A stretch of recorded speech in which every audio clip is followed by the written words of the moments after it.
Hi there, I'm Mike Hall, and welcome to Big Ten Today. Thrilled to have you with us here for the next hour from our brand new studios at the Big Ten Network here in Chicago, where my understanding is we are the only television network broadcasting live from the city of Chicago this week. Is that right? That's right? Yeah. Okay. This show is brought to you by Old National Bank, and just a few moments ago, we had to change our rundown because we have a brand new big story as news just came in out of Lincoln, Nebraska. They have officially named Dylan Raiola as the starting quarterback for Week 1 for the Huskers. Raiola, of course, was an absolute superstar recruit, the number 6 overall ranked prospect, regardless of position, in this past year's signing day. He is a 6'3" gunslinger with great bloodlines, and it was expected that he would be the starter. But it certainly is newsworthy when a guy whose last game was in high school will be beginning the season for a historic program. Ross Dellinger, the senior college football reporter for Yahoo Sports, is going to be with us all show long. Ross, good to have you with us. What are your thoughts on Raiola getting the starting nod officially? Good to be on, Mike. Yeah, not too surprising, but as you said, still an important and a big story. I think when he committed and signed with Nebraska, we pretty much knew, right, that Raiola was the guy for quarterback. But then we saw the spring game, right, and then we definitely knew, right, that Raiola was the guy. He went 16 of 22, 239 yards, I think, and a couple of touchdowns in that game.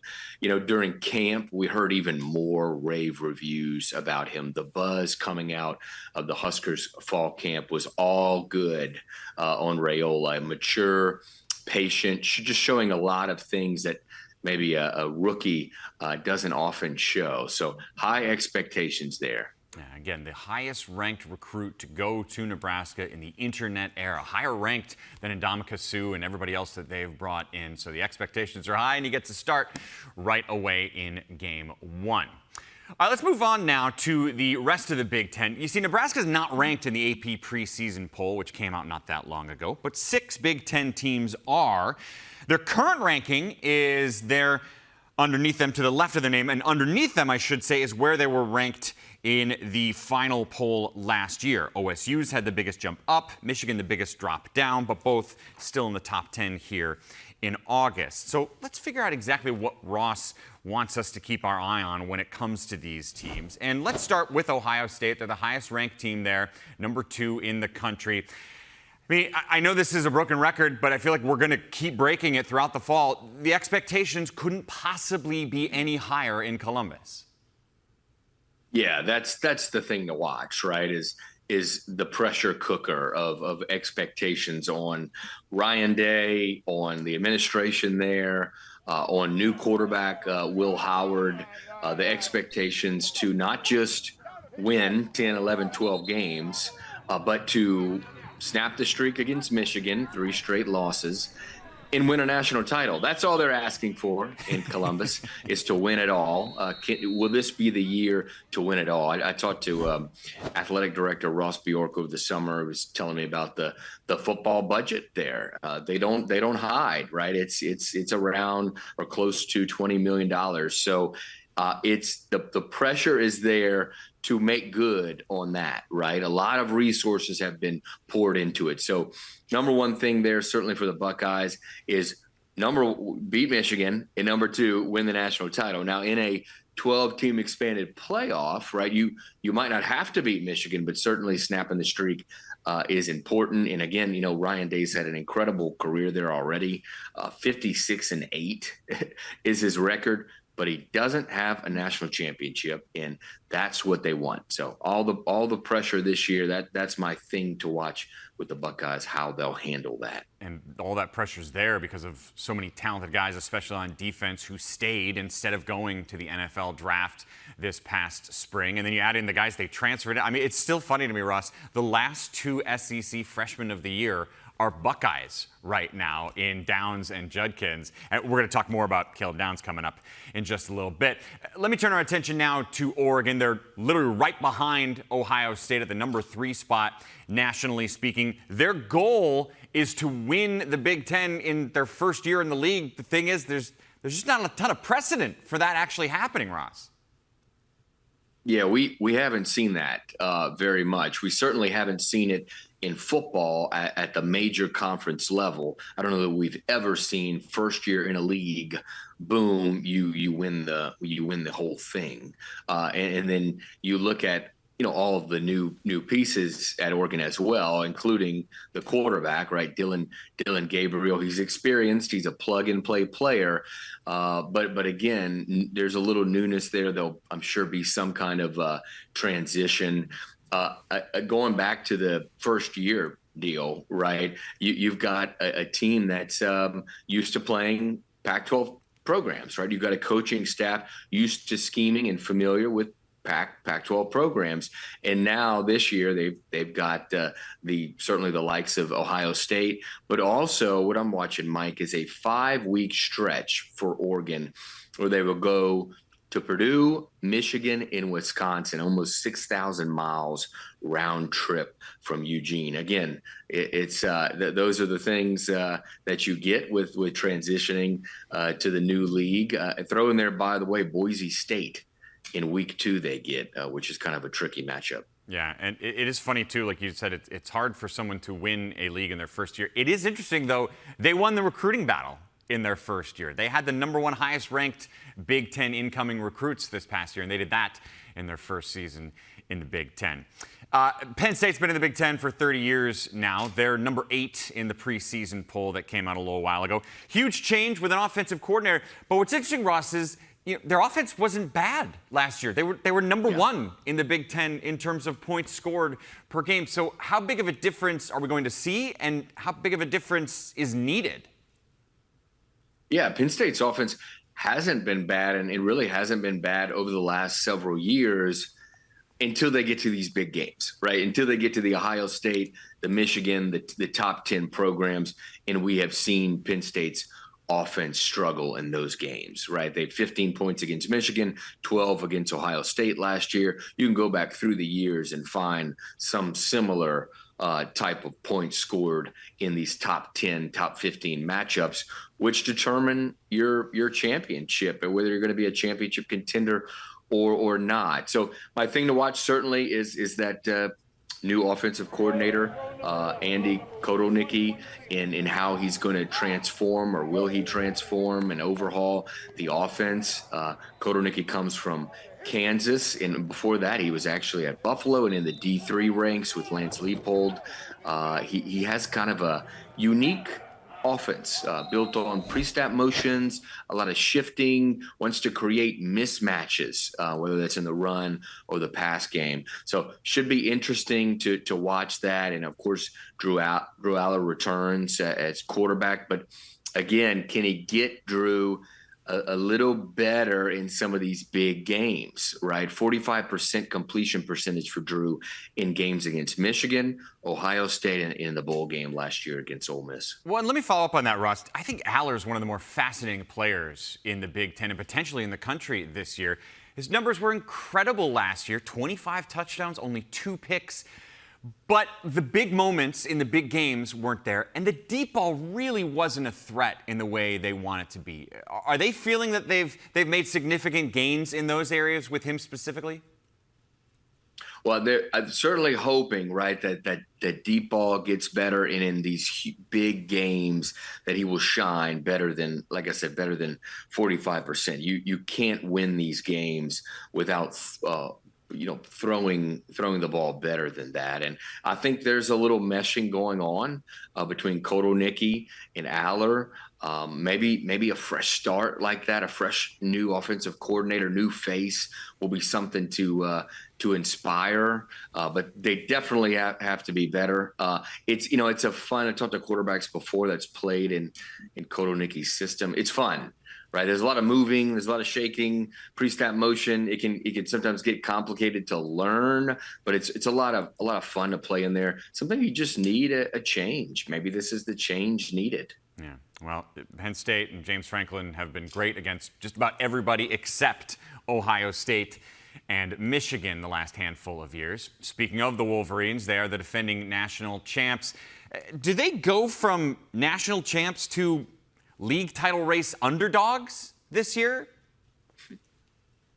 It kind of feels like that, right? You're going to have some kind of drop off with Michigan, right? And they had one of the greatest teams, greatest seasons, especially from a defensive standpoint in college football history last year. Of course, resulted, as you mentioned, in a national title. They lose almost every starter on offense from that team, and around 6 to 7 defensive starters, in their head coach, right, in their defensive coordinator, in other assistant coaches. This is a kind of a mind-boggling stat here. Not only does Michigan lose its starting quarterback, but it loses every starting lineman, its top running back, and 3 of the top 4 wideouts from that championship team. Hard to replace that all, so there will be a drop-off.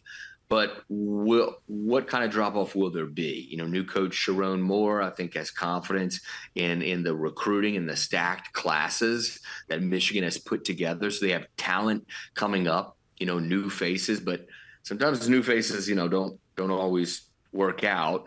So we'll see. And that schedule, it's not easy, right? It includes Texas, Oregon, Ohio State, and USC. Yeah, and we know the college football season has grown over the years and the playoff has added more games, but still, the 3 largest single-season win totals in Michigan history have all come in the last 3 years. It's been an incredible run of success.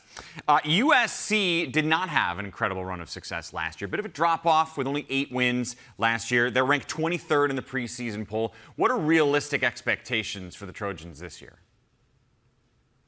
Yeah, I think that anytime you're at USC, right, you're expected to contend for a championship. That's been the case for decades there, especially in the Pac-12. But you look at the shift, right, into the Big Ten. Schedule gets obviously more difficult. Travel gets more difficult. And then, right, which is my number one thing to watch here, is the quarterback position in the new quarterback.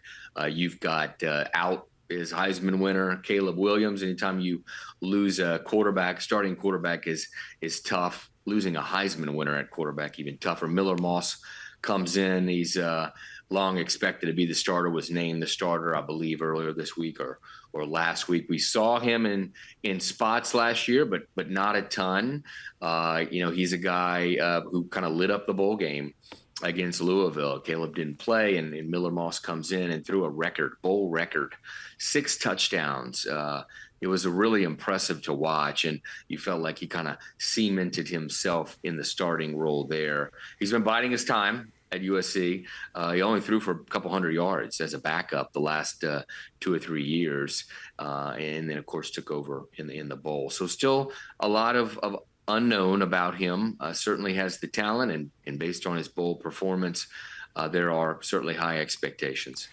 And for sure, replacing a guy who won the Heisman Trophy is a daunting task at USC. But as we turn to our last team in Iowa, there is no bigger pair of shoes that have to be filled than punter Tory Taylor. He is gone, and I don't know how they're going to replace him. I don't know how we as people are going to enjoy college football without Tory Taylor Ross.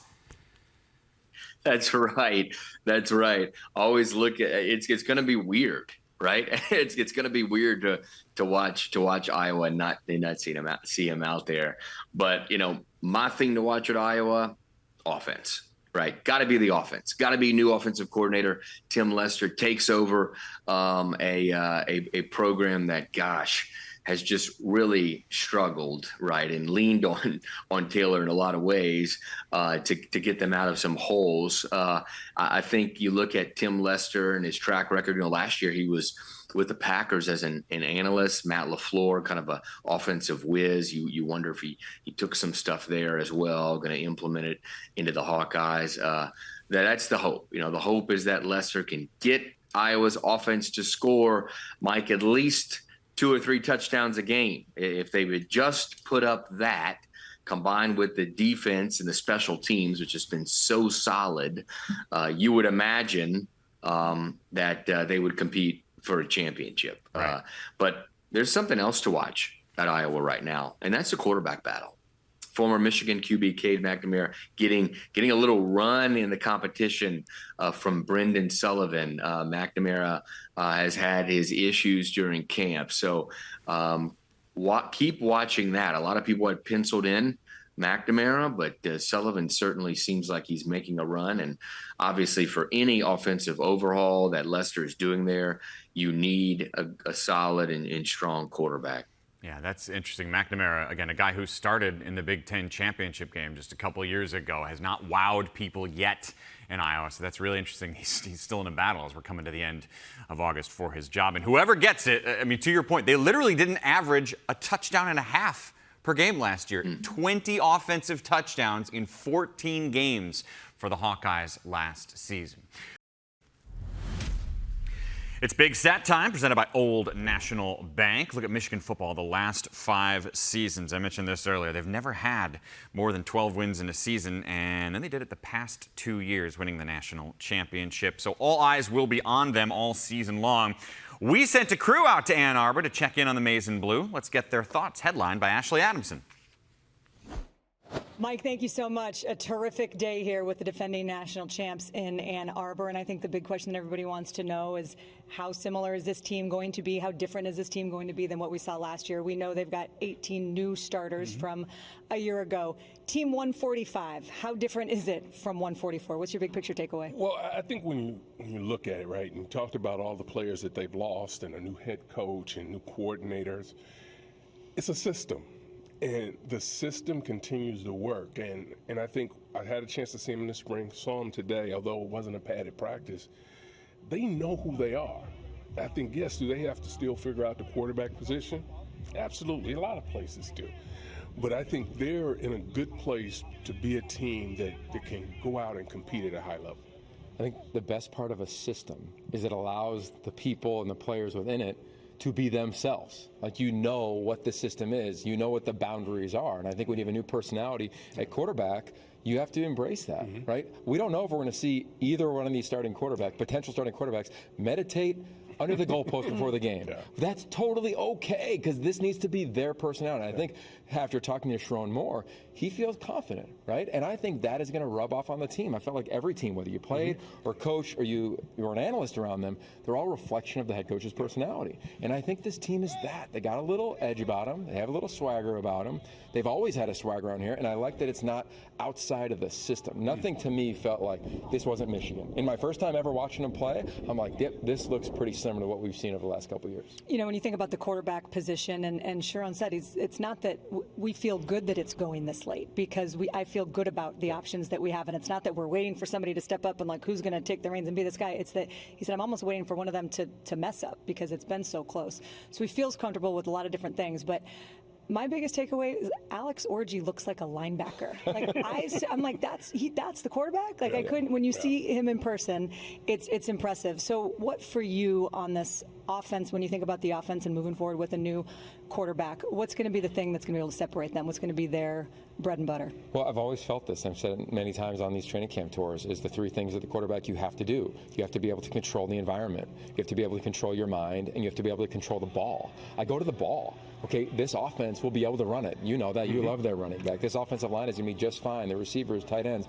they'll be able to compete at a high level. So when you need to convert those 3 throws a game, which will exist against Texas, against Washington, against SC, against Oregon, against the rival, of course, can you do that? And from watching them today, an individual drill right behind us, I walked away pretty confident, saying, yep, he's going to do it. Now, the one thing we don't know is how are these guys when adversity hits them in the face? Because they haven't had that. They haven't been that dude.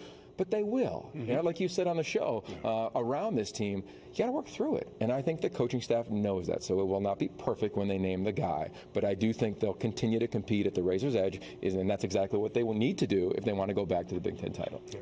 I think one of the things that happens at the quarterback position when you're a team that's expected to win national championships, or you're a team that's expected to be in the thick of it, you got to learn to play quarterback. And learning to play quarterback is just not in between the white lines. That's when you walk away from this place. That's social media. That's all the things that people are going to be reaching for you. So both of those guys are going to have to figure that component out as well. That'll be a big part of the starting quarterback. You know what's cool about that is just talking to some of the quarterbacks that are in that room every day. Every one of them, I knew a bunch of them from the Elite 11 from when they were in high school. They all talked about the health of the room. the health room, they're like, man, it is awesome. Like, it's just a pick-me-up environment. Hey, nice throw environment, not, oh, he missed it, let me go get mine. Or rooting for one of them to miss a read. And that's a reflection of Coach Campbell, which, of course, he is a reflection of Coach Moore, which is a reflection of the quarterbacks that have played here and the standard within the building. And I think that's really important to note, because you're right. It's going to be hard in the season. It's just blunt. That's a fact. A quarterback will walk in there on a Sunday and he'll have tears in his eyes and say, man, I didn't play great. And then they'll have to let the air out of that and then go back to work that night and get into the game plan for the next opponent. And I think that room, however it plays out all season long, is going to allow whoever the quarterback is to be able to bounce back from the adversity that will come. Yeah. And then a real quick thought on the defense, because, again, Wink Martindale comes in. The stat that I learned today that is amazing to me, and it kind of shows you how they were able to come in waves on defense, but no defensive player played more than 35 snaps a game last year. So they were just fresh dudes rolling out all the time. They don't have that exact same depth this year, and there's some question marks a little bit there. But defensively, what are you expecting? I expect them to really maybe pressure a little bit more. There'll be opportunities to do that.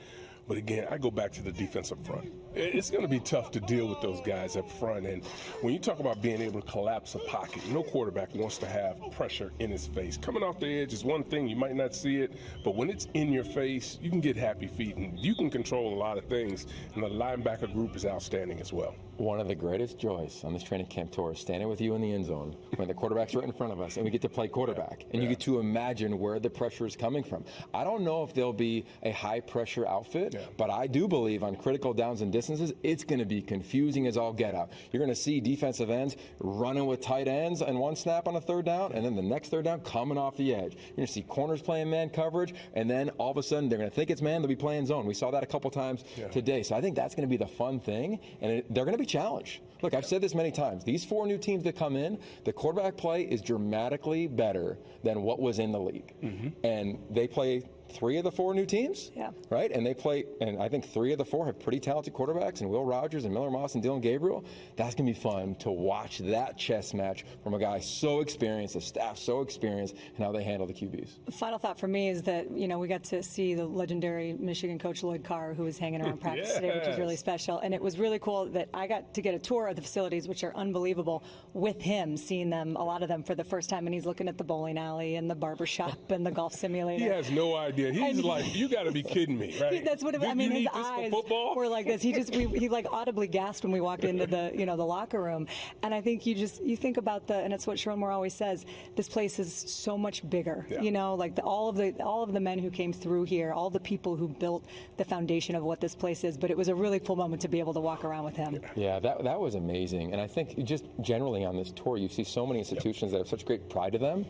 You could argue Michigan's history is as rich as any team in the history of college football. So you're right, Ash. And I think that when you think of the great players like Tom Brady, he's the greatest of all time. He's still not bigger than the logo that is behind us right now. And I think that speaks volumes. And going back to the system, the guys know that. So I think this place breeds humility, which will continue, I think, to breed an opportunity for championships. I'm going to miss you guys. It's the last stop for me, and I don't know what I'm going to do. My kids don't know who I am anymore. It's okay. I'm sure they'll have some things for you to do. I'm sure they will. Bring some swag. I appreciate you guys. All right. That's going to do it from us out here in Ann Arbor. Mike, back to you. Washington football said 2 weeks out. Well, it's actually less than that now since the time they put out this tweet. Washington plays their first game as a member of the Big Ten coming up next Saturday afternoon. And Washington has a new head coach. You know, if you look across the Big Ten, as we bring back Ross Dellinger now, Michigan and Northwestern have new head coaches, just not really. David Braun wasn't the official full-time head coach last year. He was the interim the entire season. Sharon Moore was an assistant, but he head coached for 4 games last year. But if you take those 2 away, 4 schools have full-on new head coaches. So let's address the challenges that are awaiting those men in these programs. And let's start with Jedd Fisch at Washington. Russ, they bring back 0 starters on offense and 1 starter on defense. That's it. Yeah, it's remarkable. I'm not sure any team in the country returns fewer or has had such a high rate of turnover than the Huskies. Jedd Fisch, I think last month at Big Ten Football Media Day said, quote, "It's a brand new team." And he wasn't kidding. As you mentioned, 1 at most, you could stretch it to 2 starters returning. It's wild to think about that turnover. Overall, I think they have 38 scholarship players from last year's team on the current team. That is a turnover of 45 to 50 players, transfer, graduation, and obviously several moved on to the NFL. You know, a team that played for the national title a year ago. That team, 10 of those were drafted. I think 2 or 3 maybe were picked up from as free agents. So just an insane amount of turnover and a loss of talent for Washington. But Jed Fish and them were out in the portal. They were dabbling this offseason. 22 players, highly ranked portal class came in, some of them following him from Arizona. And the big question is how will all this gel, not just all this turnover, all these new players and coaches, but you look at how will this gel in a new conference, very new opponents, right? The good thing for Washington, they may not play their first ranked opponent until Michigan on October 5th, almost 6 weeks into the season. Yeah, like you said, around 30 transfers roughly coming in to the program, which seems insane, but also that's where we are. That's the new reality with college football, that all teams have to have some form of that type of turnover. Turnover for the head coach at UCLA, Deshaun Foster, becomes the man in charge of that program. A new head coach, but he's not new to that program. Used to be a great running back there. What do you see as his big challenge? Yeah, absolutely. I think from big picture, Mike, most would agree that UCLA, maybe of the 4 new teams, right, as maybe the toughest transition into the league. The Bruins are the one that it's going to be maybe the most difficult, and that doesn't only include a new coach this year and plenty of new players and a tough schedule, but just resources in general at times, the fan interest, and recent recruiting. We've seen the struggles there. But Deshaun Foster, as you mentioned, 44 years old. I think he's the first UCLA coach to be a first-time head coach in more than 20 years. Chip Kelly, of course, left, kind of stunned a lot of people, leaving for a coordinator job. In that move, Chip Kelly's move, probably a good indication of how difficult of a path it is and will be for UCLA when it comes to resources, recruiting, things like that. So Deshaun has his work cut out for him. Schedule that features Oregon, Penn State, Iowa. Quarterback is a wild card too. The Bruins started 3 quarterbacks last year because of injury. They'll look to Ethan Garbers probably. Maybe he can stay healthy. And of course, Foster made it clear on media days for football that UCLA is in LA. I do love his hiring of Eric It sure Bieniemy. is. Yeah, it's good to know. I love his hiring of Eric Bieniemy, though, as the offensive coordinator, right? I mean, this is a guy who a year or 2 ago people were saying, why isn't he an NFL head coach? Right, absolutely. That was kind of, I think, a stunner for many, right? It'll be interesting to see how that works out.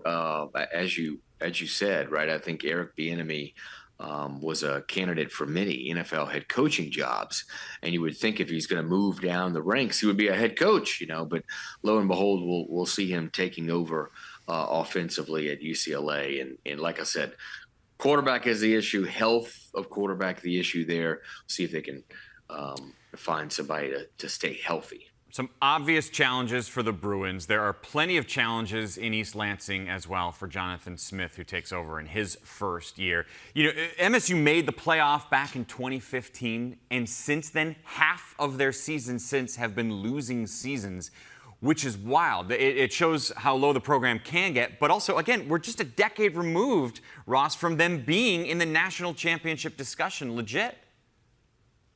Well, and just a few years, it has been a roller coaster. I'll grant you that.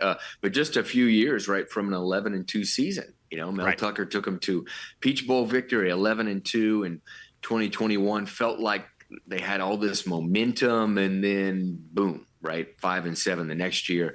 And then, of course, Tucker was fired for off the field matters in September on the way to a 4-8 season. So, Sparty is going through quite the drama over the last couple years, and certainly when you stretch it back even a decade. Jonathan Smith comes from Oregon State, of course, and brought several players from Oregon State, including Aiden Childs to be at quarterback. I don't know what the transition is from Corvallis to East Lansing, but I'm sure there is a transition to be made there, and it's probably not made easier by the schedule.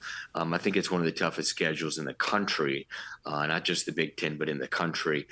Michigan State gets Ohio State, at Oregon, Iowa, and at Michigan, and all that comes basically in the month of October. It's like a 4.5 week stretch there. All right, one more program to get to with significant challenges is the Indiana Hoosiers. It is always a tough place to win football games. We saw Tom Allen a few years ago with Michael Penix as a quarterback get some pretty decent success, but it's been hard to sustain it, so he's out. Curt Cignetti comes in, and he had a marvelous stretch of success in his time as a head coach. But still, Ross, he takes over a program that only won one conference game last year. Yeah, Cignetti's track record is incredible, right? He's been a head coach 13 seasons. He's had 13 winning seasons. Last few at James Madison, which a lot of people remember, but folks don't know. He was at Elon and IUP, the lower levels, and won there as well. He's brash. He's confident. We saw him at Football Media Day, really kind of beam up there on the podium. But yeah, it's the good thing, I guess, about the team personnel in Indiana is that they return a lot of starters, like almost everybody. The bad thing is they return a lot of starters on a team that went 3-9. So another positive, though, when you look at the schedule, we've talked about schedules a lot, is the first four are fairly winnable for them, and if they can get on a good trajectory, maybe they can do something in this first year. A bowl game would be huge, but those first four, FIU, Western Illinois, UCLA, and Charlotte, those are winnable games for Cignetti in Indiana. And before we wrap up this segment, you mentioned a little bit when talking about UCLA. You think the Bruins of all the programs have the toughest road ahead, the toughest challenges. Elaborate for me why, again, it is you think that they've got a tougher road than some of these other teams with new head coaches. Well, let me start with recruiting. I think recruiting is obviously the lifeblood of any program. You need talent to win games. It's the Jimmy and Joes, Mike. It's right. The Jimmy and Joes. And the last two recruiting classes have been in the 40s, ranked in the 40s, and the other one ranked in the 60s nationally. The class right now ranked 98th. That has to get better, right? The talent has to get better. In order to get talent, you've got to have resources, NIL money, all that stuff. Look, we saw Chip Kelly leave for a reason. And I think going into the Big Ten, Martin Jarman there, the AD at UCLA, spoke to him a lot about this. It is giving UCLA football all the resources needed to compete in a football conference like the Big Ten. We're going to see it happen, but there are certainly resource type of issues they face at UCLA that I think other programs in the Big Ten just don't. Right. They have reached great heights. They have won a national title in the past, but it has been a long time, and perhaps the fresh approach from Deshaun Foster, the new head coach, will find a way through all those challenges. At Iowa practice the other day, well, it wasn't quite the Tecmo Bowl high five, but still, good stuff. Hawkeyes and all other teams working on their finishing touches to summer camp. Here's our Anthony Herron on how camp is different at this stage for different types of players. The way that training camp evolves during the preseason, it differs a bit from one player to the next, frankly, just depending on their experience level. You think about a young football player who's maybe just coming fresh out of the high school level. So those early days of camp, especially if you weren't one of these early enrollees back during the spring, you're just trying to get your wits about you. You're trying to figure out what the schematics are, what your fundamentals at the collegiate level will involve to try and see if you can be productive at this level of the sport. I tell people all the time, the bigger jump in football is from the high school level to the collegiate level, especially when you're playing major college football. So that can have your eggs scrambled for the initial weeks of camp. And then once game time is approaching, if you're one of these players who, as a youngster, has an opportunity to work your way into the lineup, that's where the reality of it sets in. So it's almost like two different preseason phases where first you're just trying to figure out college football. And then the next thing you know, you actually have a chance to play in the game. That was me. My true freshman year in Iowa City, I had no designs on stepping onto the field as a true freshman. And then just as I got through camp and started figuring things out, next thing I knew, here's Bobby Elliott and Hayden Fry telling me, hey, you know what? You should step onto the field. Brett Bielema says, yeah, I know I recruited you, and you talked about maybe redshirting. We could actually use you on the field this season. And it went well. It was a decision I'm really glad that I made. For some of the veterans on the roster, training camp progresses in a bit of a different way. You know what to do. You know how to get it done, especially if there's been continuity in the coaching staff. So now if you were capable of being in cruise control at any point because you've got your spot solidified, when game time is approaching, when there are days and hours that are ticking away before you step onto the competitive field for the first time against an opponent, you're tired of beating up on all the young guys. You're tired of banging into these same teammates you've been rolling with and living with for seasons up to this point. Now is when you have to lock in, and your goal is to be the level of leader that will benefit your program, to know you are setting that example for everyone else on how much you have to get locked in when game time approaches. You know, next time I see Anthony, I'm going to have to tell him I feel like that segment was really just a bad disguise so he could humble brag that he played as a freshman. Anyway, Ross Dellinger joins us again. Ross, we're going to talk about the top tacklers in the Big Ten right now, and we're going to stay with the theme of the Iowa Hawkeyes because they got multiple guys you could pick. For sure, yeah, they've got two or three on that defense, right? I'll start with Jay Higgins. If you talk about tacklers, got to include him, right? 171 tackles last year, tied a school record. He's an AP preseason first teamer.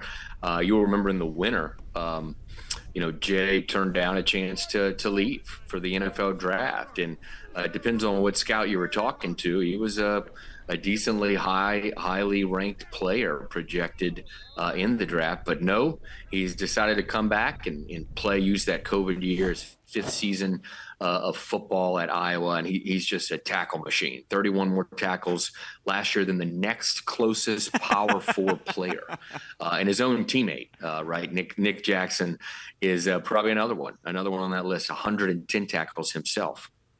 Yeah, the number for Higgins, 171. Program record for 171 tackles. Just insane. And yet, Jackson to be the second guy when he's already had 4 seasons of 100 tackles in his career is something else. Another guy who has a 100 tackle season in his career is Thieneman at Purdue, but he's only played 1 year. He did it while winning the Big Ten Freshman of the Year honor last year. Yeah, he probably hasn't played a ton, as you mentioned. Doesn't play at a powerhouse, but boy, this kid is a powerhouse type player. In fact, during the offseason, Purdue felt pretty fortunate to keep him. I think there were some overtures. He turned down some offers to go, I think, play at some other schools. He broke Rod Woodson's freshman record last year for solo tackles in a season. It had stood for 40 years, and the kid doesn't only tackle, right? He's third nationally with 6 interceptions last year. He's the engine that keeps that Purdue defense going, and he's fun to watch. Electric player. We will see him on Sundays. One of the guys that we could have and probably would have had you talk about in this segment, unfortunately, is not going to be in it, as we got some terrible news from Rutgers. Former All-Big Ten defensive standout Mohamed Touré is going to be sitting out. He's injured and done for the season with a torn ACL. He also had to miss all of 2022 with an injury as well. That's a blow to a team that's had a lot of reasons to feel good about themselves this summer. But all those guys are guys that have been in the Big Ten previously. I want to get a couple ideas quickly from you on some newcomers to the Big Ten defensively. Why not start with the Alabama transfer, Caleb Downs? Why is everybody so impressed with him? Yeah, you don't see a lot of SEC Freshman of the Year, leave the SEC. But here's Caleb Downs, right, going from Alabama to Columbus. One eye-popping note to me was Downs' season last year. He became the first freshman to lead Alabama in tackles since 1970. Incredible. So yes, he can tackle. He was the top player in the transfer portal, perhaps with Dylan Gabriel at Oregon, the top transfer in the conference. Maybe we'll see him at running back too. At weird buzz out of Ohio State camp. a couple of days ago. He gave an interview about how he might rep a little bit at running back, and he's taking that seriously. Would be interesting. It just proves how athletic and dynamic he is as a football player, and maybe he'll get some snaps there, Mike, at running back. It might be something he needs to get into that Heisman Trophy conversation. Well, that's good because they don't have any running back depth in Columbus this year. Yeah. Yes, they're fresh out of running backs. We got time for one more. How about Jabbar Muhammad? Oregon has him. He came over from Washington. Yeah, he did. He came over from Seattle. Not transferred in before that from Oklahoma State. That's where he started his career. Plenty of experience he's got there to shore up that Oregon secondary that, remember, lost first-team All-Pac-12 Kyrie Jackson. Got 28 starts under his belt, more than 110 tackles in his career. So he, again, all these transfers, right? When coaches go and get them, they want a plug-and-play player, especially with this one, as he's going to be sliding in for some really big talent that left Oregon. Right, second-team All-Pac-12 last year. Might be the best defensive player they have, perhaps, this year.